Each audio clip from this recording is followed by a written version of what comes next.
Greetings. Just about to pin the topic. Welcome, welcome, welcome. Thank you for joining.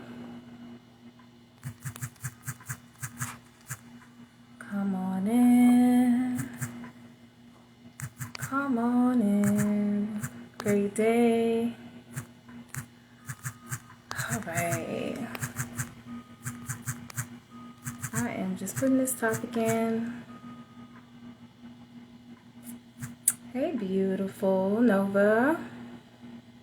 I hope y'all are having an amazing day. All right. Oh, thank you, sister. I receive it. I amplify it and I send it right. I send more to you. I expand that love and send it to you. Thank you so much for hopping on. I'm about to pin this comment. All right. So today we are going to talk about the topic, which is every ground is not a battleground. And I was inspired by this topic because of the current events in the world, the current energy that everyone is feeling. And I feel like this topic could apply to anyone, no matter where they are in their journey. So whether there are challenges being faced within your work world, within your family, within your relationships, or if you're concerned with the events within the world right now, I want to call you into the space, and I ask that you call all of your energy to you. You call yourself here. You allow yourself to be in this now moment, in the here and now, here and now, here and now. I'm so grateful that we could all be here and that we could gather across space and time to share this moment, and that we open our hearts and we open our minds and for the messages that come from us, through us, and to us. So grateful for the Great Spirit, grateful for the ancestors, grateful for the spirit guides that walk with us, grateful for these intelligent bodies, grateful for our abilities to care for these bodies, grateful for our being, our aliveness. So, Ashe, thank you for being here. All right, so we're going to get into this topic. If you are on my mailing list, then you probably saw me, you probably saw me write about this. And so I'm just going to expound upon it and just give the messages from the archetypes and what the archetypes might have to say about this energy. Because, we have been journeying through the wisdom of the archetypes. So we're going to start with the maiden archetype. When we talked about navigating conflict and we discussed the maiden archetype, if you haven't seen that, then that is on the channel if you're watching this on YouTube, and on my page if you're watching this from Instagram. But the maiden invites curiosity. She invites innocence. Like there's an energy of curiosity within this energy. And so sometimes when we're faced with challenges, we can't see the forest from the trees. We are so deeply in it that we really can't see all of the aspects of it in order to make wise decisions, right? Or to be grounded in the knowingness, the accepting of it, whatever the case may be. But the maiden invites us to look at things a little bit differently. It invites us to maybe not see everything as an obstacle, or whatever we have going on as an obstacle or something that is hindering us from a thing. It invites us to get curious about what it is that we could learn from this. So if it's something having to do with your work, like I can speak personally for myself, I've been experiencing some challenges in terms of my business, and I could allow that to get me frustrated, right? I could get really frustrated about it and allow it to hinder me and to drain me of my energy. Or I could lean into the energy of a maiden and say, what is this? What can I learn from this experience?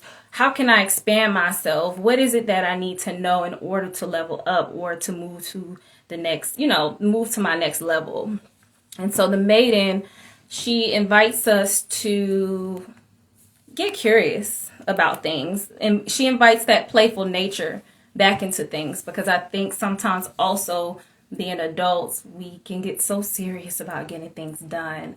But the maiden invites this very light energy in to bring us into the awareness that we are always learning, that this is Earth School, and that learning can be fun if we allow it to be.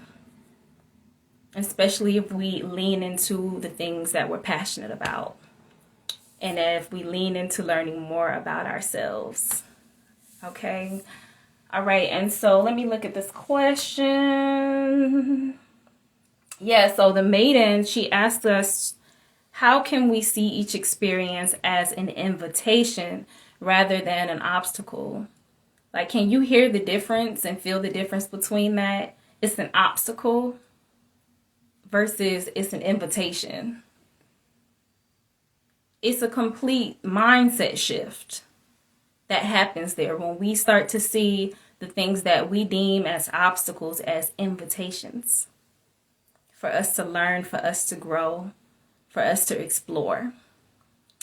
All right, and so we're going to move over into the mother archetype. Within our frustrations and feeling challenged by whatever the challenge is that we're facing at the time, the mother invites us to nourish ourselves and take care of ourselves within the moment, and know when it's time for us to take a break. I talked about boundaries in the last one when it talked about navigating conflicts with other people. But the mother, within this context, we don't speak a lot about the boundaries that we have to set for ourselves and with ourselves. And so that is honoring where we are in the moment, recognizing where we begin to self-sabotage, recognizing when we begin to pick up coping habits because we're not tuning into ourselves. We're not checking in with our emotional terrain to see where we are. We're not checking in with our energy levels, running on empty. The mother asks us to stop and evaluate when it is that we need to take a break, when it is that we need to get ourselves back in order and check ourselves so that we can move forward. But you have to learn to set boundaries with yourself, for yourself. And these boundaries come from a place of love, because if you know what it is that you're supposed to be doing, and you know where it is that you're trying to go, and you know how you want to feel, and you know what you want your life to look like, if you're clear on that, then you know where the distractions are. You know when the behaviors that you are engaging in are not supportive to that. You know when only you can tell you this, but it requires you to check in with yourself. And then upon checking in with yourself, how are you caring for yourself? So I encourage anyone who's feeling heavy, who's feeling burdened, who's feeling frustrated, feeling tired, to take a moment and ask yourself, like, how have I been nourishing myself in the midst of this? Because it's up to you to create sanctuaries. And that's what this is about. Every ground is not a battleground. But it's only not a battleground if you create sanctuaries for yourself. And so this is creating sanctuaries within yourself, whether that's through meditation, whether that's through visualization, creating sanctuaries within your home, creating a space that feels sacred for you to be. If you're staying with somebody, that's creating a sanctuary in your room, creating a sanctuary in your corner. You don't need a lot. You don't need extravagant things. All you need is a tea light candle.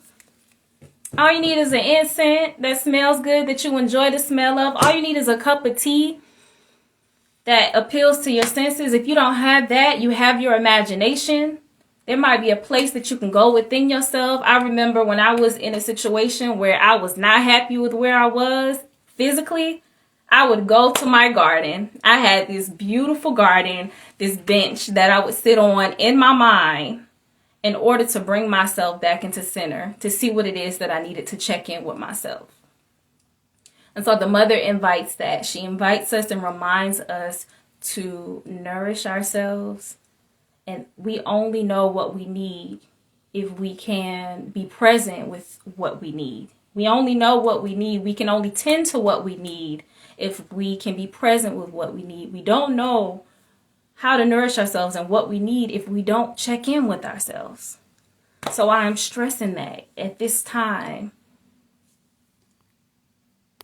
as so much is required outside of us, and there are so many things pulling for our attentions outside of us, that we come within, we come back to ourselves and pour into ourselves so that we can feel nourished to step back into this work. Because I said every ground is not a battleground. Not saying that there aren't battles out there, not saying that there aren't things that we have to push forward and trek. But I just want to remind you that the ground is just not a place that we're trekking to get from one place to the next, from one thing to the next, taxing our nervous systems. It's also a place for us to be supported. Hi, Pearl. Much love, much love. But yes, this is a place for you to find that inner sanctuary within yourself. And so as we move into the next archetype, we'll talk about the enchantress. And the enchantress can be fiery. I've spoken of her when it comes to navigating conflict. However, the wisdom of an aligned enchantress reminds us that not every battle is for us to fight. How can we use that inner fire to fuel something that fortifies us and nourishes us, not depletes us? Because I think a lot of the times, I saw a post recently on Facebook, and I can't remember the goddess's name who put it, but she said that a lot of the times people are mistaking passion for unregulated nervous systems. I'm going to say that again. Many of us are mistaking passion for unregulated nervous systems.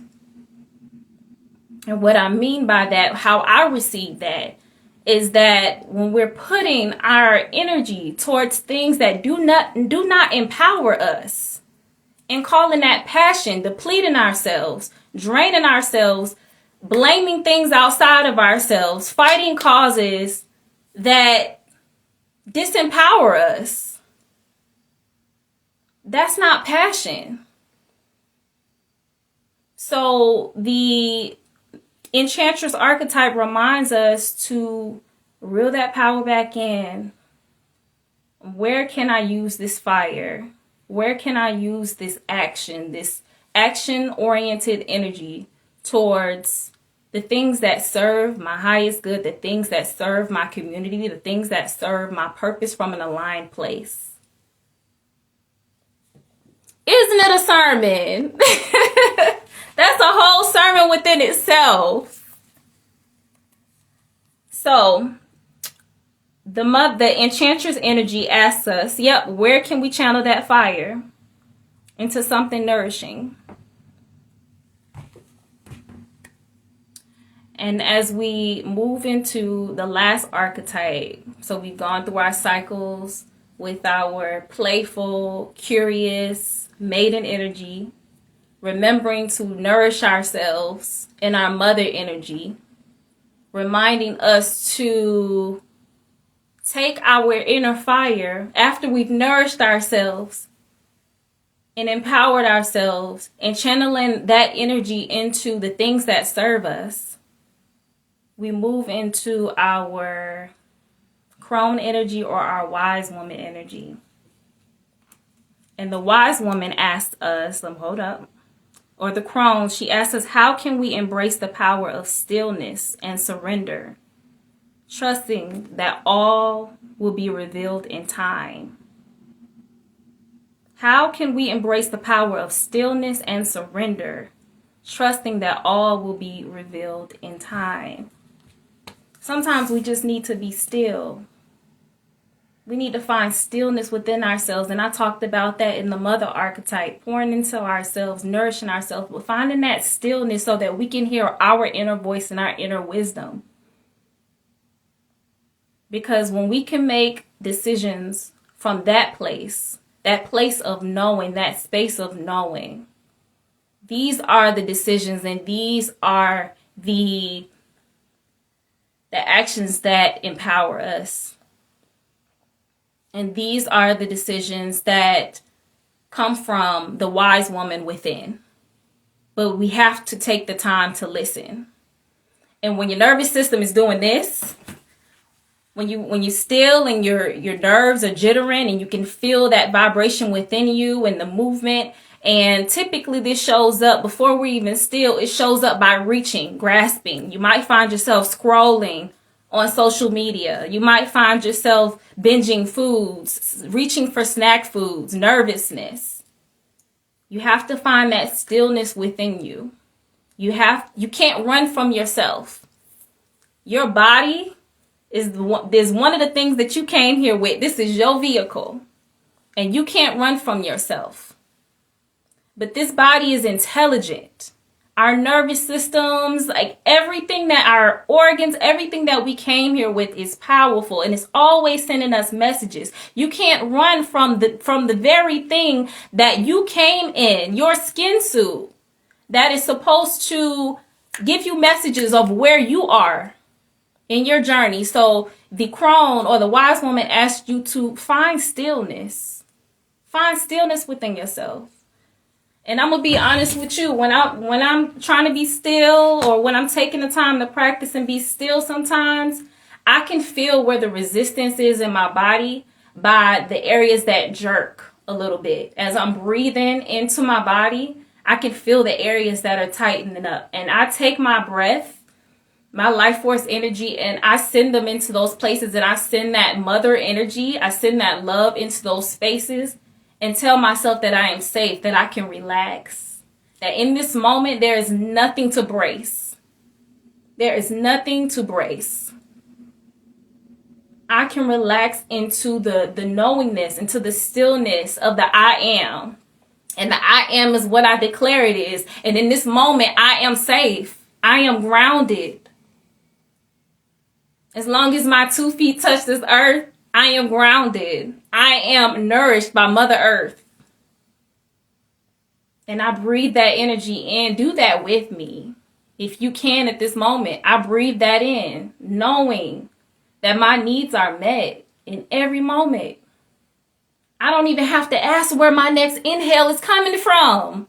That's trust. So if the Most High can provide breath without us having to ask where the next one's coming from, what are we fearing? What else is there to fear? So find that stillness within yourself. Take time to find stillness. The stillness of the I am. And declaring that I am before you go back out into the world is of vital importance. Thank you to all the beings who have been here to receive this message. And I pray and I affirm that you are right here, right now, on time. Your ancestors brought you here. Your spirit guides led you here. And may you take this message and allow it to really permeate into yourself and into your cells, so that you can walk into the world and walk softly on the earth, gentle and more empowered as you take each step, knowing that you have everything that you need and that you are everything that you need. Ashe, ashe, ashe, ashe, oh. Yes. All right. So, how are y'all feeling after that? Do y'all feel that? The shift. Thank you, Sacred and Pure. Mwah, mwah, mwah. Thank you so much. Thank you for receiving the message. Thank you, Mama Pearl. Mwah, mwah. Goddess Mama Pearl. Oh, so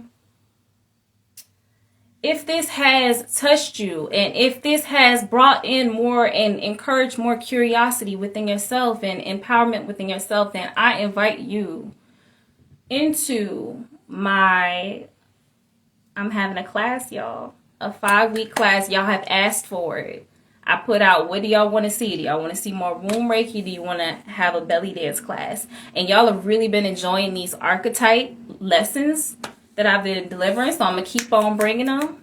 And if you have topics that you want me to cover, go ahead and just drop it in my DMs and we can talk about it.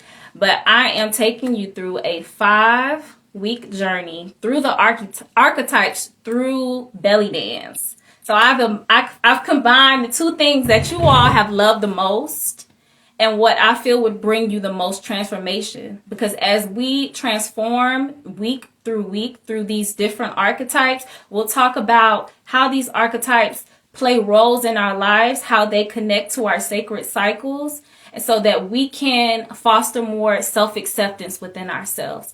So if you are feeling maybe your energy is low, you're not feeling like the vital woman that you want to be, if you're experiencing any womb pain or heaviness, then this is where you want to be, because we are going to work through each week with each archetype so that you can call forth that archetype within yourself, to communicate with that archetype, to see what it is that you need to heal, so that you can step back into the world and into yourself first, so that you can step back into the world in your wholeness as a full embodied woman.